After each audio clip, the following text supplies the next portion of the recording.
सांगायला तर पावसाळा लागला, पण अजून थेंबभरही पाऊस नाही आमच्याकडे. मग कुठल्या हिरव्या भाज्या आणि काय ती भाजी करायची सुचतच नाही. मग सुचतं ते कडधान्य. नमस्कार मंडळी, श्रीदेवी किचन प्रतिभाज रेसिपीमध्ये खूप खूप स्वागत आहे. आज आपण दुपारची जेवणाची थाळी पाहतोय. साधी सोपी अशी रसरशीत सुक्या वाटाण्याची रस्सा भाजी, फुलका चपाती आणि भात. चला तर मग बनवायला सुरुवात करूया. तर रात्रीच मी 1 वाटी एवढा सुका वाटाणा भिजवायला ठेवला होता. एक 7-8 तासात वाटाणा चांगला भिजला आहे. हे पहा. आता यातील पाणी काढून घेऊयात. नवीन पाणी घालून 1-2 पाण्याने धुवून पाणी निथळायला ठेवलं. आता गॅसवर कुकर ठेवून घेतला.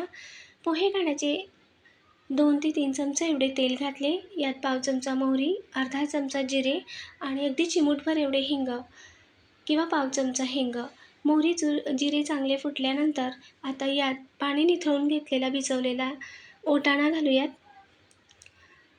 आणि यावरच अर्धा ते पाव चमचा एवढी हळद घालूयात. अगदी अर्धा ते पाव चमचा एवढे मीठ. सगळं मिक्स करून घेऊयात. एक छोटीशी टीप, भाजीसाठीचा जर वाटाणा घ्यायचा असेल तर मार्केटमध्ये 2 प्रकारचे वाटाणे असतात. एक पांढरा वाटाणा आणि एक हिरवा वाटाणा. तर हिरवा वाटाणा चवीलाही छान लागतो, शिजतोही लवकर, म्हणून घेताना हिरवा वाटाणा घ्यायचा. थोडा महाग असतो पण चवीला छान असतो. आता सगळं चांगलं परतवून घेतल्यानंतर यात पाणी घालूयात. इथे मी 1.5 ते 2 ग्लास एवढं पाणी घातलं. एकदा सगळं ढवळून घेतलं. आता खळखळ उकळायला लागलं की तेव्हा कुकरचं झाकण बंद करून एक 3 ते 4 शिट्या किंवा 2 ते 3 शिट्या करून घेऊयात. आता कुकर होतोय, वाटाणा शिजतोय, तोपर्यंत इथे आपण वाटण्यासाठीचे मसाले भाजून घेऊयात. गॅसवर तवा ठेवून घेतल्या. दुसऱ्या बर्नरवर तवा ठेवून अगदी मंद ते मध्यम आचेवर 1.5 ते 2 चमचे एवढे धने घातले. चांगले खमंग धने भाजून थोडासा असा सुगंध यायला लागला की धने काढून घेतले. तेल न घालता असेच मी धने भाजले. हवं तर 1 चमचा एवढं धन्यासोबत जिरेही घालून भाजून घेऊ शकता. त्यानंतर आता थोडंसं तेल घातलं. यावर सुक्या खोबऱ्याचे काप चांगले तांबूस होईपर्यंत भाजून घेतले आणि काढून घेतले. 2 ते 3 इंच एवढे सुके खोबऱ्याचे काप करून घेतले होते. आता त्याच गरम तव्यावर कांदा घातला. यावर थोडंसं तेल घातलं. 2 मध्यम ते मोठ्या आकाराचे कांदे असे उभे पातळ चिरून घेतल्यानंतर कांदाही आपण मंद ते मध्यम आचेवर रंग बदलेपर्यंत भाजूयात. तर आता कांद्याचाही रंग बदलला तेव्हा आता यासोबतच घालूया आपण इथे 3 ते 4 हिरवी मिरची किंवा तुमच्या तिखटाच्या आवडीप्रमाणे हिरवी मिरची कमी अधिक करू शकता. इथे मी हिरवी मिरची लहान झाली होती 2, त्याही घातल्या. चवही छान येते. मिरचीचं प्रमाण तुमच्या आवडीनुसार कमी अधिक करू शकता. मिरची थोडी कमी तिखट आहे म्हणून मी एक 4-5 मिरची घेतली. हवं तर 2 मिरचीही घेऊ शकता हिरवी, पण हिरवी मिरची नक्की घाला. 1 घातली तरीही चालेल, चव छान येते. यातच आता एक 10-12 लसूण पाकळ्या, अर्धा ते पाऊण इंच आल्याचा तुकडाही घातला आणि आता कांदाही चांगला रंग बदलेपर्यंत तांबूस होईपर्यंत भाजून काढून घेतला. मिरचीलाही चांगले डाग पडले. आता इथे ओले मसाले मी कांदा, लसूण, मिरची एका वेगळ्या ताटात काढला आणि सुके कोरडे मसाले अशा वेगळ्या प्लेटमध्ये, धने, जिरे, सुके खोबरे वेगळ्या प्लेटमध्ये काढले. तर आता हे आपण आधी मिक्सरला फिरवून घेऊयात. पाणी न घालता आधीच धने, खोबरे मिक्सरला फिरवून घेतला म्हणजे एकसारखं वाटण तयार होतं. आता यातच वाटून झाल्यानंतर हे पहा, धने, जिरे, खोबरे मी असे आधी फिरवून घेतले होते मिक्सरला आणि त्यानंतर इथे कांदा, आले, लसूण घातले आणि आता सगळं मिक्स करून घेऊयात. यातच घालूया आता अर्धा चमचा एवढा कांदा लसूण मसाला किंवा तुम्ही घरचा साठवणीचा मसालाही घालू शकता.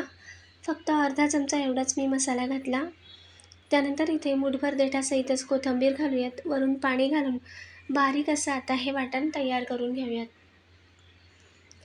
घरचा साठवणीचा मसालाही घालत असाल तर अर्धा चमचा एवढाच घाला, कारण आपण यात हिरवी मिरची घेतली आहे. किंवा मिरची कमी घेतली असेल तर तुम्ही थोडासा कांदा लसूण मसाला किंवा साठवणीचा मसाला वाढवू शकता. वाटणही आपलं तयार आहे.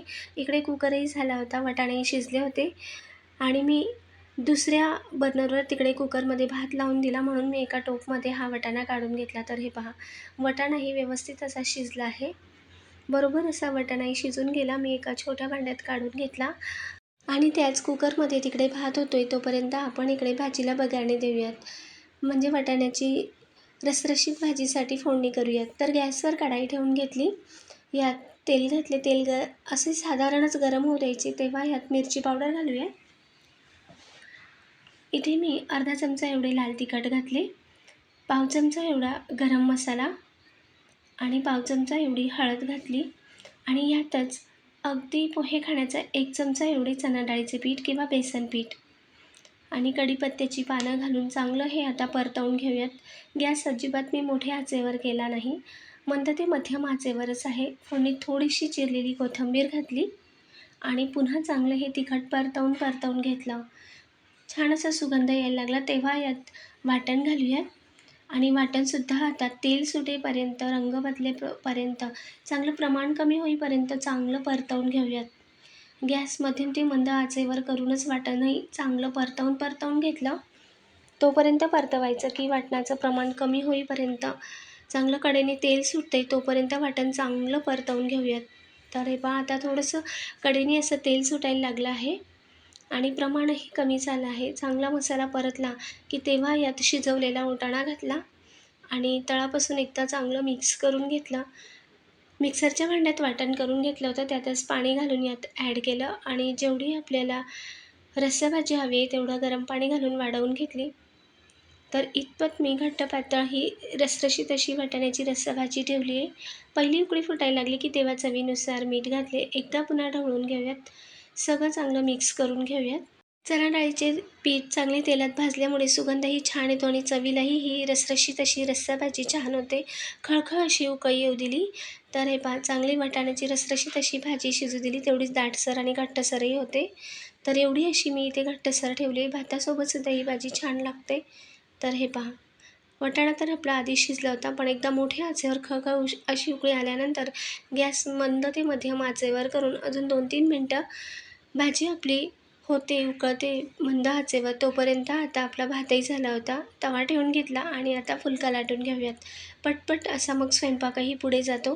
तर आधीच मी कणिकही भिजवून घेतली होती वाटाणा शिजत होता तेव्हा आणि वाटणही तयार करून घेतले. तर हे पहा या पद्धतीने असा फुलका लाटून घेऊयात. अगदी पापडसारखा पटपट असा हा फुलकाही लाटला जातो. उंडी अशी गोल करून घेतली, थोडी पिठात घोळवायची आणि त्यानंतर 1 ते 2 वेळा असं लाटणं फिरवलं की पटकन असा छोटासा फुलका गोलाकार तयार होतो. अगदी हलक्या हाताने लाटणं फिरवायचं. हे पहा या पद्धतीने. जास्त मोठाही करायचा नाही, नाहीतर गॅसच्या आचपेक्षा जास्तही मोठा झाला तर मग व्यवस्थित फुलका भाजला जात नाही.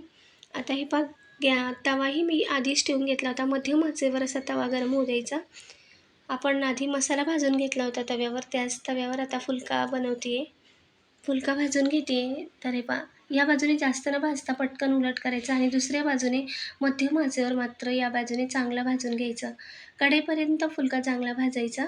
मात्र मंद आच करूनच फुलका भाजायचा आणि आता तवा खाली घेतला तेव्हा गॅस मोठ्या आचेवर करायचा. यावर जाळी ठेवून घेतली आणि मोठी आच करायची आणि मोठ्या आचेवर हा फुलका अगदी टम्म असा फुगतो. तर हे पहा मोठ्या आचेवरच या बाजूने फुलका भाजायचा. मोठ्या आचेमुळे तर तुम्ही पाहू शकता अगदी टम्म फुलका फुगतो. आता इथे मी 5 ते 6 फुलके आधीच लाटून घेतले होते, म्हणजे पटापट मग स्वयंपाक होतो. त्यानंतर एक फुलका होईपर्यंत इथे दुसरा फुलकाही मग लाटला जातो. तर याच पद्धतीने आता दुसराही फुलका मी तव्यावर घातला.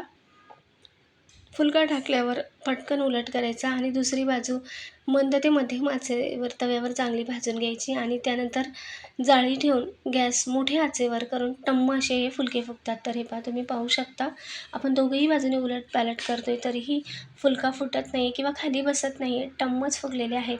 याच पद्धतीने मी हवे तेवढे फुलके बनवून घेतले आणि गरमागरम दुपारची थाळी सर्व करूयात.